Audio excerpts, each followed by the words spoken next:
Un fragmento del Fausto de Goethe que me encanta. Fausto le pregunta a Mefistófeles por su poder y ve que este poder es inmenso, ¿no?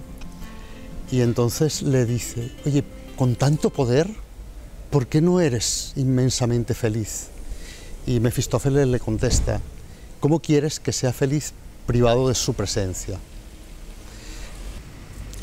Jesús para mí ha representado el gran maestro, la enseñanza fundamental, la que le ha sentido a la vida. Nos dijo algo tan sencillo como amarás a Dios sobre todas las cosas y a tu prójimo como a ti mismo. Y con el paso del tiempo me he dado cuenta que eso es suficiente, que no necesitas nada más. Eso te dice qué es lo que puedes hacer en cada minuto, en cada instante de tu vida y no tienes que preocuparte por otra más. Tan sencillo como eso.